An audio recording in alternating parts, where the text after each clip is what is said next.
Hey Waffle Gang, I do hope you're well. My name is Mark and today we're checking out some more Reddit stories, and if you do love a Reddit story, why not consider hitting that like, subscribe, maybe that notification bell too, and let's crack on with today's first story.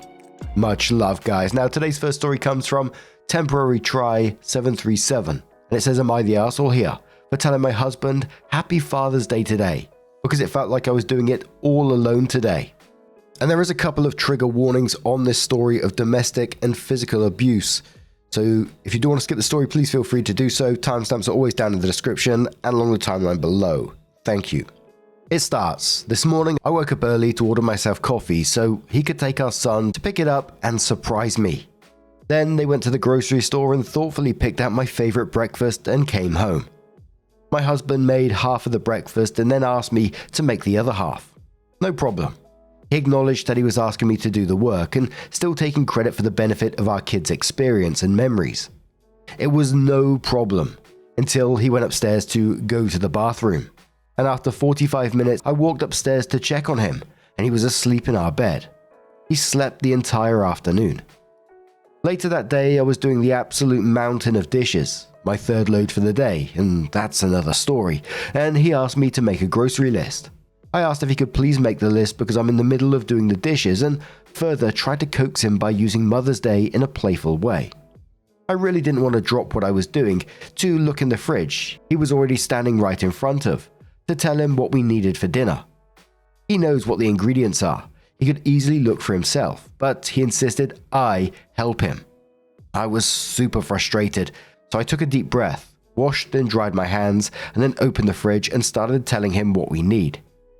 He could sense my frustration and called me on it. I explained that I was really hoping he could make a list himself just this once because I was in the middle of doing the dishes. I explained that when I make a grocery list, I just look at what we have and write down what we don't have. And I didn't understand why he needed my help. He started talking over me to say if I had a problem making a grocery list with him, I should have just told him. I told him that I did communicate with him. And he doubled down and told me that I needed to learn some patience. I smiled and said, Happy Father's Day, because it was the nicest thing I could think to say. I completely set him off. He went off on me, refused to get ingredients to make our dinner, bought dinner for only himself and our kids, and has been giving me the silent treatment for over an hour. He says I went too far. Am I the arsehole here? ETA. Wow, I did not realize I was going to wake up to so much to read. Thanks for all your feedback. I've been enjoying my self-brewed coffee this morning and taking in your responses. I have a lot to look over and think about. I know divorce is the obvious answer. Edit 2. No, divorce isn't the obvious answer for this specific incident. Edit 3. I mean, the idea of divorce is not solely based on this one specific incident. Several people commented thinking everyone is jumping to divorce based on this one situation. It is more complex than this one day. No, I'm not using Reddit as a poll for whether or not to leave my marriage. Today I learned how to make Reddit paragraphs. Random. Both of our mothers are dead, unfortunately. Our children are 6 and under. It is common for parents to help and facilitate the day. 6-year-olds and toddlers can't be responsible for celebrating their parents. I didn't expect anything from him. I know it's just a hallmark consumerism holiday. People who have commented are correct in saying that this incident is just representative of every other day, but magnified by the fact that Mother's Day was a particularly shitty day to choose to be particularly shitty. I felt like maybe I was the arsehole for making the petty comment. I am ND and sometimes I have trouble picking up on if I did something wrong that I maybe didn't realize was wrong to say or do. I appreciate all the anecdotes of your strength and ability to move forward after leaving an exhausting marriage. It is inspiring. Edit answering your questions. Since Sunday, I've not lifted a single finger for baby Sinclair, my internal nickname for him, unless it directly impacts our kids. Every time he requests my help or to do something for him that he can do himself, I just use my absolute sweetest voice to let him know he doesn't need my help and I believe in his ability to complete the task himself. Then I smile and walk away. The third time I did this, he said I was making him uneasy. I could not help but to lol, which made him announce that he felt more uneasy. I know it wasn't kind, but I calmly told him he's a pathetic human. I told him I'm sorry it has to be me, but someone in his life needs to tell him to grow the fuck up. I told him I care about him, and I love him, but I will not tolerate being treated with disrespect even one more day. He said I'm abusive. The actual audacity. I spared the divorce conversation, for safety and because I said many times before I want to leave and financially it isn't possible right now. Side note, I tried to leave last year because he was making me feel unsafe and his behavior was erratic. I went to the emergency room in a mental breakdown and told them about the abuse, which they noted in detail on my file. They asked about any plans to escape and I told them I had it covered and answered their questions about my plan. I've been planning for our escape for a year leading up to this. They told me they had to document the reported abuse in my file. I asked them to check my chart to make sure it is not tied to his account. They looked at it in front of me and said they made sure he wasn't on my emergency contacts or attached to my chart in any way. But then guess who got an email with my chart notes detailing his abuse and my exit plan before I even got home?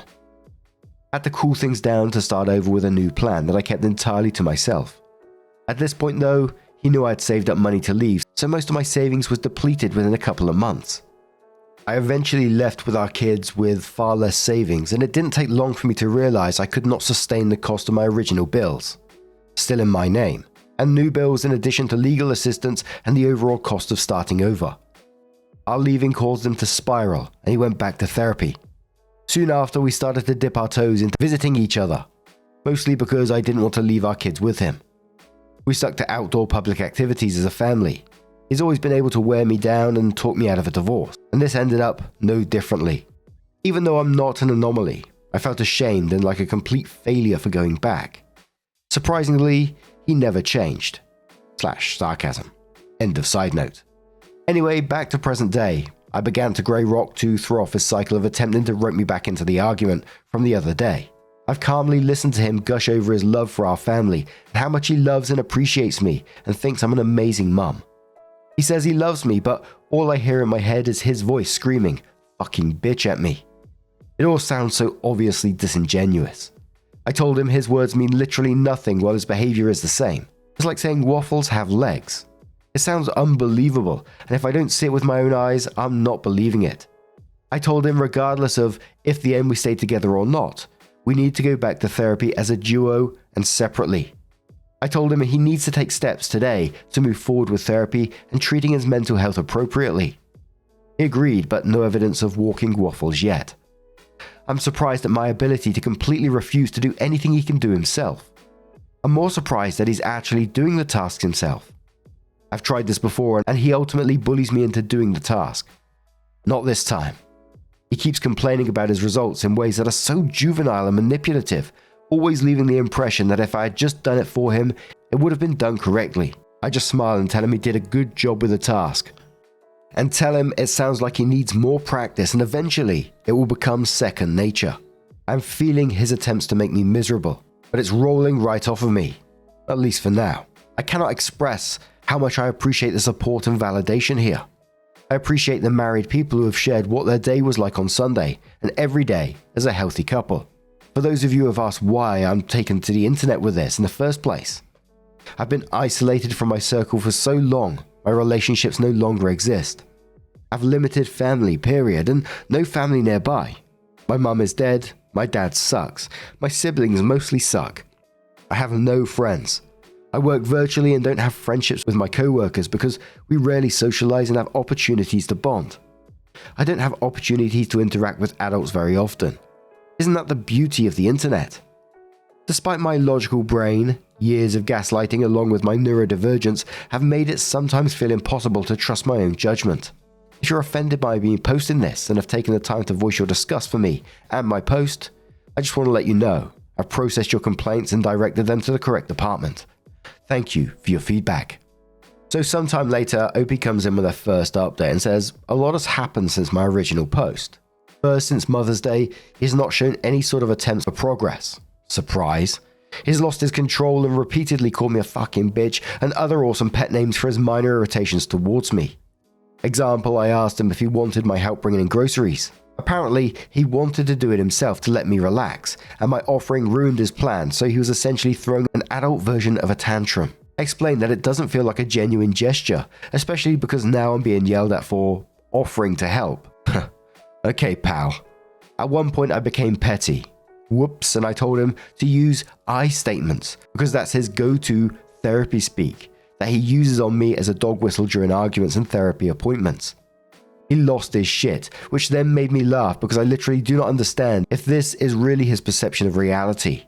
I can't take him seriously. I find myself laughing more now than ever. And it's not to mock him, I just can't control my disbelief and don't know how else to cope at this point. Second, I have realized that while I do love and care about him, it is clear that he does not respect me as a person, a mother, or his partner. He doesn't respect our kids. I can't realistically continue living with someone who tries to control my entire life. What kind of life is that to live? I took advice from many comments left on my original post and reached out to friends and family I've been isolated from. The reception was better than I anticipated.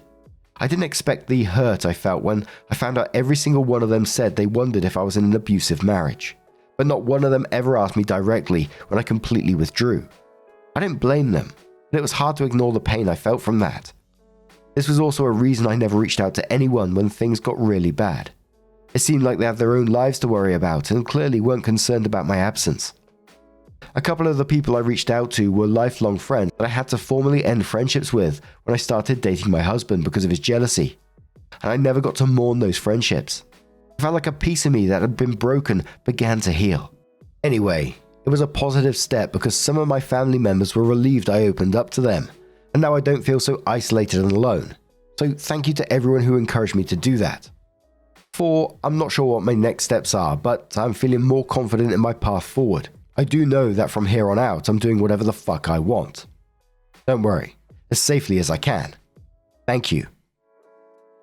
And when OP was talking about their friendship and them sort of pulling away, I understand OP being hurt at the same time, but I think I also understand the friend's perspective. Sometimes we see this from the other point of view, and I think it's a bit of a painful catch-22 in the fact that you want to help them, but you also don't want to risk making their situation even harder, and therefore actually pushing them away, especially if they're in a situation like that. You don't want to push them away.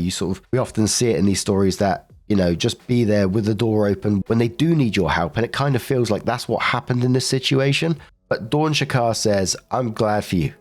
I'd like to point out something. Some of these friends who didn't reach out to you when you withdrew may not have known how to do it, or were afraid you would reject them. I'm sure they are genuinely glad that you're reaching out again. Give them a chance to be your friends. Commenter replied saying, sorry, but I'm sick of people like OP pretending like they would have taken it well or even directly if friends had actually asked that. OP responded saying, I'm not pretending I would have taken it well. I even said I don't blame them.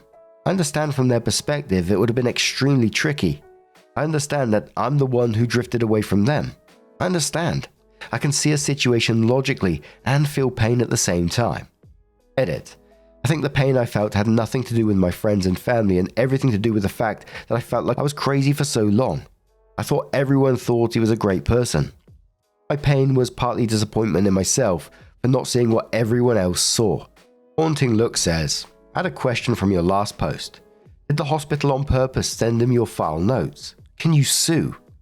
OP said they specifically informed me he was not attached to my chart, but they did not remove him and instead he got my after visit summary sent right to his email after the visit, which contained all of the details. And I think on the back of that, either way, that OP needs to report that when they, get a chance to do so. Obviously they got a lot on their plate right now because that's insanely dangerous what happened there. But OP comes in one more time and says 246 days ago. I posted asking, am I the arsehole here for telling my husband Happy Father's Day today because it felt like I was doing it all alone today. I knew I was in an abusive marriage, but I was stuck. I continued to be stuck until it escalated beyond return. I wanted to update to show how things can escalate. The very next month after my original post, he pushed me down backwards on the stairs. The month after that, he started threatening his life if I didn't stay with him. The month after that, he started looking into buying a gun. The month after that, he was physically extremely violent to me in front of our kids and emotionally violent towards them. Police were called multiple nights in a row. My kids and I have been staying at someone else's house since mid-November. We left with a weekend's worth of clothes each, toothbrushes, and some of their favorite toys that I could quickly grab. We started completely over, and it feels very weird. From my previous post, he drained the savings I had accumulated to escape with my kids. I'm in the process of finding a new job and have a GFM open as a desperate attempt at leaning on a community. As weird and as scary this process has been, I never felt safer. My kids have never been happier. Someone asks OP if they're in contact with lawyers. OP says, I've been in contact with a women's association here that has legal counsel, but it's limited. Right now, I have a protection order that is valid for the next few months and continuing to work towards officially divorcing and an official parenting plan. ETA, thank you.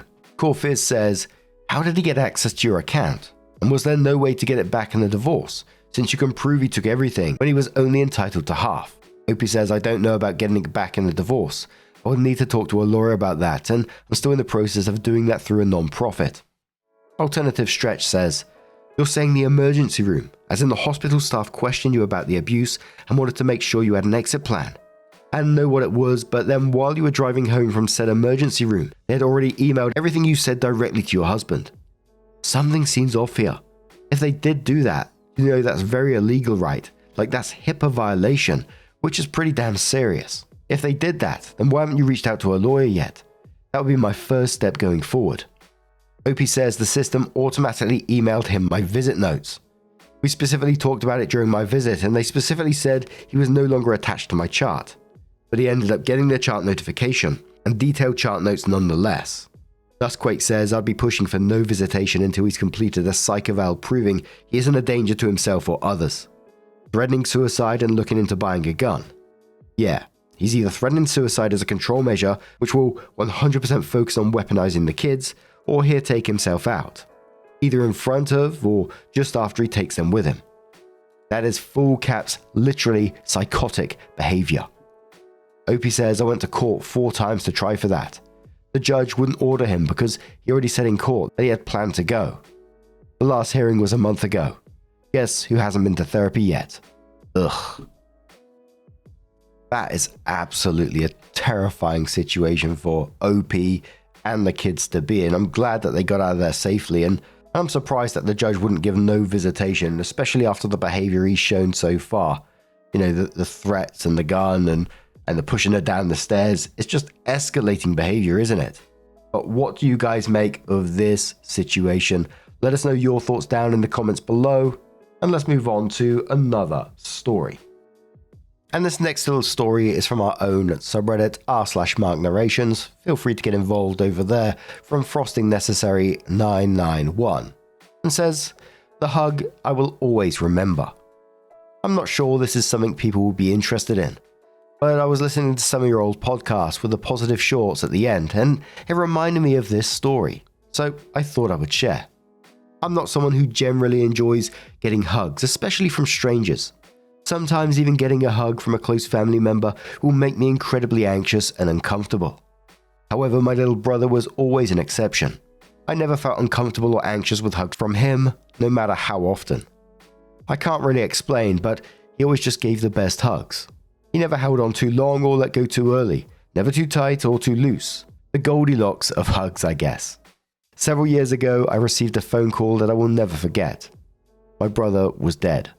I didn't live in the same city as him and was told not to come down until the funeral several days later, and due to the circumstance of his passing, there'd be no viewing. I lost it. I cried and cried and cried. All I could think of was that I didn't even get to say goodbye. I wanted a hug from him, and I knew I would never ever have one again. At some point, I had the wild urge to just leave my apartment. I couldn't be there anymore. I had to go somewhere, anywhere. As I left my apartment, I ran into my neighbor, who lived in the apartment behind mine. He was a great guy. We'd often chatted and were friendly with each other. I remember he grew the most stunning garden with sunflowers taller than me and tomatoes as big as a fist. He turned to me with a smile, and in that moment, I didn't have the energy to hide my tears and smile like I normally would when outside my home. I don't remember what he said, but I do remember the way his face just fell and that he was speaking softly to me. All I could manage out was that my brother was gone. I remember him saying, "Ah, sweetie," and wrapping me up in the biggest, warmest hug. It felt so much like my brother's hugs in that moment, and I could control my sobs. I felt safe, and I felt my brother in that hug, like he was saying goodbye. In a way, that hug saved me and brought me a measure of closure I never would have had otherwise. I don't know if he even remembers that hug, but for me, it was and still is a moment that I will always cherish. I still have a beautiful candle holder that my neighbor gave me on my shelf, and every time I see it, I remember that hug and how much love came from someone who was barely more than a stranger. It gives me hope for others and for myself. Sometimes it is the smallest gestures of love, care, and understanding that mean the most to those around us. And if you are ever reading this, dear neighbor, thank you. I'm trying to think of the story that might have been about a hug, and I don't know if it was my one or it was a story that was already on there. If it was my one, it would have been the one about my old boss.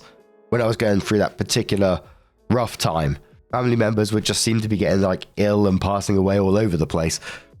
It was an absolutely wild time, and it's one of the few times that I cried during that moment, because I can still remember being in the office with him. It was just me and him, was wrapping up sort of the end of the day, and I told him what was going on a bit deeper, and he just sort of stood up and he just went, "Do you want a hug?" And I was like, "What?" in my head, and I was like, "Yes, please, that'd be nice."